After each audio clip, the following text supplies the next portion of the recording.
De la Tunisie de Ben Ali à celle de Kais Saïd. En 2002, le président Ben Ali est venu en visite officielle en Algérie et le président Bouteflika m'avait chargé de lui tenir compagnie pendant son séjour, comme le veut un usage protocolaire. Je devais être en permanence à ses côtés, y compris dans son véhicule officiel. C'est ainsi que j'ai eu l'opportunité de parler avec lui très librement, de l'observer et, oserais-je dire, de l'analyser. Et c'est ainsi aussi qu'il m'a raconté l'épisode de Saïd Sidi Youssef, où il se trouvait à la tête d'une section militaire et montrait sa jambe profondément marquée par les séquelles du raid aérien français qui avait décimé son unité et l'avait laissé pour mort. D'où son air dodelinant quand il marche. C'est une villageoise qui l'a tiré des décombres, lui sauvant la vie, m'a-t-il raconté avec émotion. Ces événements remontent à février 1958.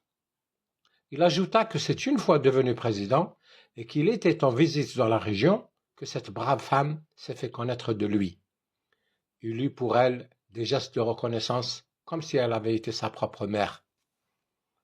Tout le monde, dit-on, est doté de la faculté de percevoir autrui à travers les ondes qu'il dégage et renseigne intuitivement sur sa nature réelle, indépendamment de ce qu'il peut dire ou faire. Je dois avouer qu'il se dégageait de cet homme des ondes positives qui détonnent avec ce qu'on sait de son règne. Il me reste de lui en tout cas le souvenir d'un homme affable, d'une grande simplicité et que son ego n'étouffait pas. J'ai rendu cet hommage à feu le président Ben Ali dans un article intitulé « L'exemple tunisien » publié par le Soir d'Algérie du 22 mai 2014.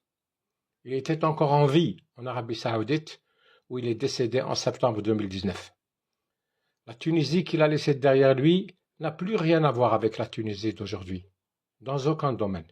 La sienne, c'était le jour, et l'actuelle, la nuit. N'en déplaise aux révolutionnaires qui l'ont renversé et qui, aujourd'hui, se morfondent sur le sens de leur histoire.